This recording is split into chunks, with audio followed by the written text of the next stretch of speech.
बिस्मिल्लाहिर्रहमानिर्रहीम। अस्सलाम वालेकुम। उम्मीद करता हूँ कि आप सब लोग खैरियत से होंगे। इस वक्त मैं मौजूद हूँ खुतड़ी वाला बंगला। खुतड़ी वाला बंगला जो है डेरा नवाब साहब से तकरीबन 20 से 25 किलोमीटर के फासले पर वाक़ है।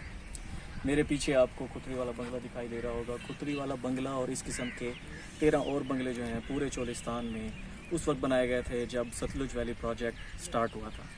तो हर नहर के किनारे ये इस तरह के बंगले बनाए गए थे ताकि यहाँ पर पानी की चोरी को रोका जा सके, लोगों में पानी की मुनसिफाना तकसीम की जा सके। तो उसी सिलसिले की एक कड़ी है ये बंगला भी। तो यहाँ पे आज मैं मौजूद हूँ और आपको दिखाता हूँ कि ये बंगला किस तरह का है। ये है जी खुतड़ी वाला बंगला। बहुत मशहूर जगह है, काफ़ी सालों से यहाँ पर लोग रह रहे हैं। मरकज़ हुआ करता था रियासत भावलपुर के दौर में। यहाँ पर तिजारत भी हुआ करती थी, यहाँ पर आबादी भी बहुत ज़्यादा हुआ करती थी। तो सतलुज वैली प्रोजेक्ट जब स्टार्ट हुआ था तो इस तरह के 14 बंगले पूरे चोलिस्तान में नवाब भावलपुर ने बनवाए थे नहरों के किनारे। नहरों के किनारे बनाने का मकसद सिर्फ ये था कि एक तो यहाँ पर वो उनको रोज़गार मुहैया होता, उसके साथ साथ यहाँ पर नहरों की हिफाजत के लिए, पानी चोरी से बचाव के लिए और यहाँ पर पूरे निज़ाम को कंट्रोल करने के लिए, यहाँ पर पानी आगे तकसीम करने के लिए, किसको कितना पानी देना है, किस मौके पर कितना पानी देना है, वो सारा निज़ाम यहीं से चला करता था, यहीं पर अमला बैठा करता था। तो ये बहुत पुराना है। जो 14 बंगले बनाए गए थे पूरे चोलिस्तान में, उसमें से एक शाही वाला बंगला था, वो भी इधर ही साथ ही है बिल्कुल। उसके साथ आपका ये खुतड़ी वाला बंगला है, कासिम वाला बंगला है, सरदारू वाला बंगला है। इस तरह के और भी काफ़ी सारे बंगले यहाँ पर पूरे चोलिस्तान में बनाए गए थे ताकि सतलुज वैली प्रोजेक्ट जो है उसको अच्छे तरीके से निभाया जा सके, चलाया जा सके, ताकि यहाँ के लोगों के रोज़गार में इजाफ़ा हो, यहाँ के लोगों की काश्तकारी में इजाफ़ा हो, यहाँ के लोगों के लिविंग स्टैंडर्ड में भी बेहतरी है। तो अब मैं अंदर की तरफ जाने लगा हूँ। तो जैसे ही हम लोग दाखिल होते हैं तो ये एक बरामदा सा है, ये देखें, इसकी छत आप देखें,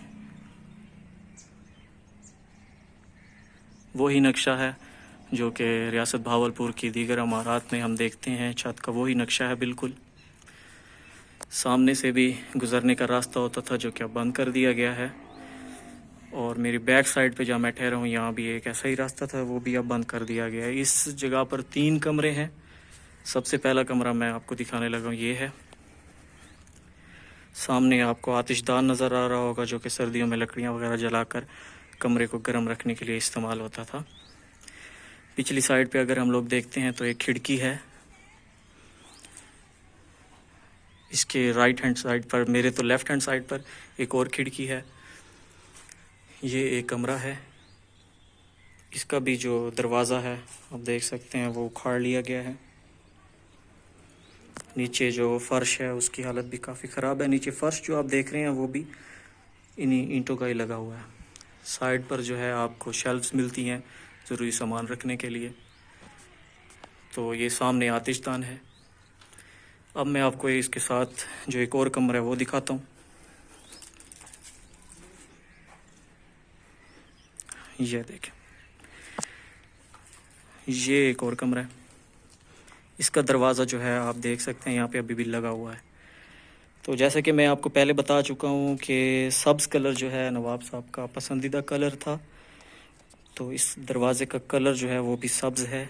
और इसी तरह के दरवाज़े ही, जिन कमरों के दरवाजे नहीं हैं वहाँ इसी तरह के दरवाजे ही लगे हुए थे। ऊपर आप इस दरवाजे को देखते हैं तो शीशा लगा हुआ है, और नीचे देखते हैं तो लकड़ी का एक बड़ा सा टुकड़ा लगा हुआ है। तो इस तरह के दरवाजे यहाँ पर लगाए जाते थे। इस कमरे में भी एक आतिशदान है, पीछे वही खिड़की है जैसे पहले कमरे में मैं आपको दिखा चुका हूँ। इसकी छत भी आप देखें तो वैसे ही है। ये दूसरा कमरा है। इसके साथ आपको मैं एक और दिखाता हूँ, एक और कमरा भी है।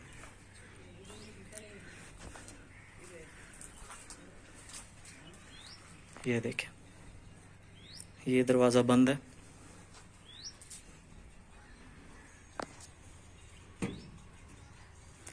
अच्छा, फिर पहले इनमें शीशे लगे हुए करते थे, लेकिन बाद में जब लोगों ने इसके अंदर कुछ अर्सा, क्योंकि जिस के हिस्से में ये जगह आती गई तो उन्होंने अपने लोग बिठाए यहाँ पर ताकि उनका कब्ज़ा शुमार हो। तो उन्होंने, क्योंकि ये शीशे टूट चुके थे, तो उसके बाद उन्होंने यहाँ पर पतली लोहे की चादर लगा दी थी, जो कि अभी तक भी ठहरी है। ये देखें, ये रूम जो है ये भी बंद है। अंदर वही आतिशदान है, सब कुछ वही है जैसे कि पिछले 3 कमरों में मैं आपको दिखा चुका हूँ। तो वो सामने एक दरवाज़ा था आने जाने के लिए, और ये बरामदा नुमा है, और इसके पीछे जो है ये आपको कमरे दिखाई दे रहे होंगे। तो अपने दौर में जब ये फंक्शनल होगा तो यहाँ क्या रौनक होती होगी, लोगों का तांता बना रहता होगा, बनता रहता होगा, लोग आते होंगे अपना पानी बनवाने के लिए। तो उस वक्त तो रौनकी होंगी, लेकिन जैसे ही रियासत बहावलपुर का दौर ख़त्म होता है तो हमें आगे तबाही नज़र आती है। किसी एक चीज़ की भी हमें वही पुरानी शक्ल नहीं मिलती जो कि नवाब साहब जब ज़िंदा थे उस दौर में थी। तो ये बाइसे फ़िक्र है तमाम उन लोगों के लिए जो इस रियासत बहावलपुर के लिए दिली जज्बात रखते हैं, इसकी खुशहाली चाहते हैं, इससे मोहब्बत करते हैं। तो अरबाब अख्तियार जिनके ज़िम्मे ये सब कुछ है और जिनको पहले से ही रिस्पॉन्सिबिलिटी लेनी चाहिए थी, जिन्होंने अभी तक रिस्पॉन्सिबिलिटी नहीं ली, तो अब भी वक्त है उनके पास कि वो इसकी मुकम्मल ज़िम्मेदारी लें, इसको बहाल करें। यहाँ पर और कुछ नहीं तो कोई सरकारी कई दफातर भी बनाए जा सकते हैं, जैसा कि पहले हो चुका है। तकरीबन कहा जाता है कि 50 साल जो है इसी जगह पर किला द्रावड़ वाला जो थाना है वो इसी जगह पर काम करता रहा है, इन्हीं 3 कमरों के अंदर जो मैंने अभी आपको दिखाए हैं। तकरीबन 50 साल थाना यहीं काम करता रहा है, उसके बाद अब वो शिफ्ट हो चुका है। और कहा जाता है कि यूनियन काउंसिल मीराना उसका दफ्तर भी यहीं रहा है। तो उस वक्त तक तो कुछ ना कुछ इसकी मेंटेनेंस वो लोग करते ही होंगे, लेकिन जब से उनको नई इमारत या बिल्डिंग्स मिली हैं तो जो हुकूमत है या जो अरबाब अख्तियार लोग हैं जिनके ज़िम्मे ये सब कुछ आता है, उन्होंने इसको मुकम्मल नज़रअंदाज कर दिया है। और जूं जूं दिन गुज़रते जा रहे हैं ये तबाही की तरफ जा रहा है। बाहर से तो ये ऐसे बिल्कुल ऐसा लगता है कि जैसे नया हो, अभी अभी बना हो, हर चीज़ ओके है, ओके, ज़बरदस्त किस्म की। ये देखिए, ये इसका साइड से मैं आपको दिखा रहा हूँ।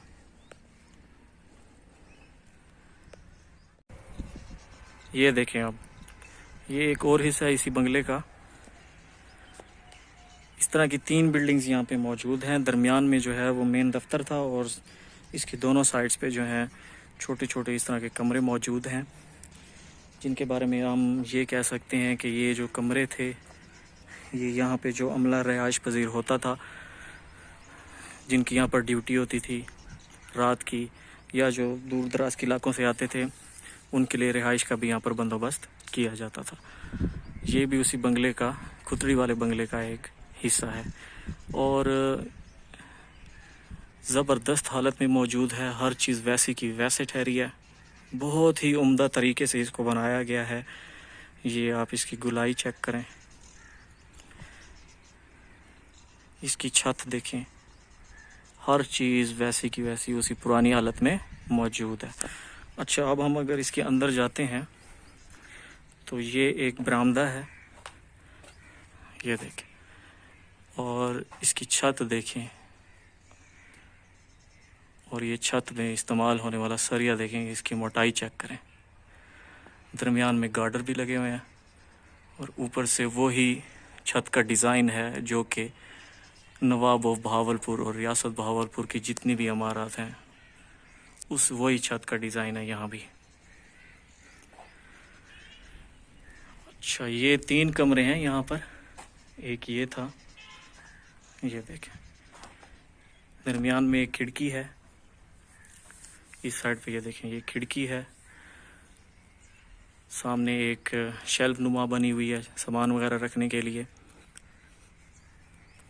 और अंदर आप देखें तो वो भी सामने आपको टियर नज़र आ रहा होगा, गार्डर भी नज़र आ रहा होगा। छत देखें, एक कमरा ये है, इसी के साथ ही एडजेसेंट जो है ये दूसरा कमरा है।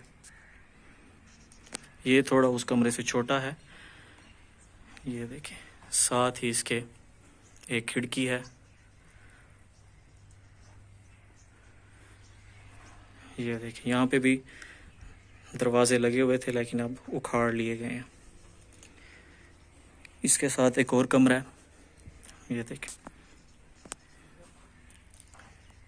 ये भी खिड़की है एक, इसमें भी वही गार्डर्स और वही टियर जो कि मज़बूत किस्म का एक सरिया है वो भी इस्तेमाल हुआ है इसमें। ये तीसरा कमरा है। तो यहाँ पे जो हम कह सकते हैं कि अमला दूर दराज के इलाकों से आता था, जहाँ जिनकी यहाँ पर ड्यूटी हुआ करती थी, वो यहाँ पे रहता था। अब मैं इसका आपको पिछला हिस्सा दिखाने लगा हूँ कि वो किस तरह का है।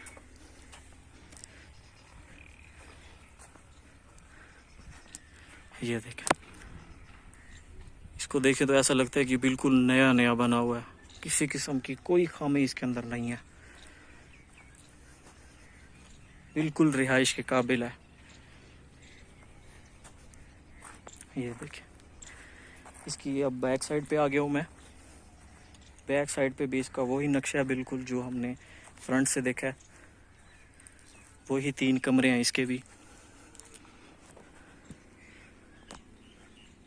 जिसके दरवाजे जो हैं वो उखाड़ लिए गए हैं। ये देखें, ये दूसरा रूम है और ये तीसरा। इसी तरह ये 3 रूम्स आगे की तरफ हैं फ्रंट पे, और 3 रूम्स जो हैं वो पीछे की तरफ हैं। तो कुल मिला के 6 रूम्स हैं यहाँ पे, जो कि जिस अमले की यहाँ पर ड्यूटी हुआ करती थी, सतलुज वैली प्रोजेक्ट जब स्टार्ट हुआ था उस वक्त जिस अमले की यहाँ पर ड्यूटी हुआ करती थी, वो यहाँ पर, जो कि दूर दराज इलाके से आते थे, वो यहाँ पर रिहाइश रखा करते थे। ये जो खुतड़ी वाला बंगला है, इसके साथ एक मस्जिद भी थी। अब इसमें थोड़ी चेंजिंग्स वगैरह आ गई हैं, तो इसको मॉडर्न तरीके से बना लिया गया है। लेकिन अगर इसकी एरों की बात करें तो वो पुराने एरे हैं। और ये है खुतड़ी बंगला की तीसरी मुलिका बिल्डिंग। ये देखें, ये भी अगर हम इसको सामने से देखें तो एक बरामदा है छोटा सा। ये देखें, अंदर जाते हैं अगर हम तो ऊपर देखते हैं तो वही छत है। ये देखें, ये दरवाजे तैयार के। एक ये छोटा सा रूम है, जैसे साइड रूम होता है चेकिंग के लिए, ये बना हुआ है जैसे कि चपरासी वगैरह बैठते हैं। और इसके साथ एक ये रूम है, पिछली साइड पे इसके भी खिड़की है, आतिशदान भी है इसमें। एक ये रूम हो गया, और बाहर निकल के एक और रूम है जिसका ये दरवाज़ा है। ये देखें, अंदर कुछ सामान भी पड़ा है। ये भी एक छोटा सा रूम है। तो अब अगर इसको हम पीछे होके पूरा देखें तो ये भी काफ़ी अच्छी हालत में मौजूद है। पिछली 2 बिल्डिंग से तो इतना ज़्यादा अच्छा नहीं है, लेकिन इसकी हालत जो है बेहतर है। और पहले जो मैंने आपको 2 बिल्डिंग्स दिखाई हैं खुतड़ी वाले बंगले की, वो तो ज़बरदस्त किस्म की हैं, कोई भी नुक्स नहीं है उसके अंदर। तो ये था खुतड़ी वाला बंगला। इंशाअल्लाह ताला हम आहिस्ता आहिस्ता ये जो चोलिस्तान में 14 बंगले बनाए गए थे उनको हम कवर करेंगे, एक एक करके ढूंढेंगे और मज़ीद मालूमात हासिल करने की कोशिश करेंगे कि यहाँ पर कौन कौन से अफीसरान जो हैं वो ड्यूटी देते रहे, किस किस की यहाँ पर ड्यूटी लगी रही, यहाँ पर निज़ाम चलता कैसे था, कितने आदमी यहाँ पर होते थे और किसके अंडर ये लोग काम करते थे। इसके ऊपर हम अभी मज़ीद रिसर्च करने की ज़रूरत है। इंशाअल्लाह ताला आहिस्ता आहिस्ता अगर अल्लाह ताला ने मौका दिया तो एक एक बंगले के ऊपर मुकम्मल तफसीली वीडियो विद फैक्ट्स हम लोग इंशाअल्लाह आपके लिए लेकर आएंगे। तो इस वीडियो को आज यहीं पर करते हैं ख़त्म। इस टाइम शाम के 4:30 बज रहे हैं। तो सुबह से मैं निकला हूँ और काफ़ी थकावट महसूस कर रहा हूँ। तो अब इस वीडियो को यहीं पर ख़त्म करते हैं। तो अभी तक जिन लोगों ने हमारा चैनल सब्सक्राइब नहीं किया तो उनसे गुजारिश है कि बराए मेहरबानी हमारा चैनल सब्सक्राइब कर लें, ताकि रियासत बहावलपुर से मुतल्लिक और इसके अलावा जितने भी तारीख़ी मकामात हैं उनसे मुतल्लिक जितनी भी मालूमात हैं वो आपको मिलती रहें। अपना और अपने इर्द गिर्द अपने प्यारों का ख्याल रखिए और अपनी दुआओं में याद रखिएगा। अल्लाह हाफ़िज़।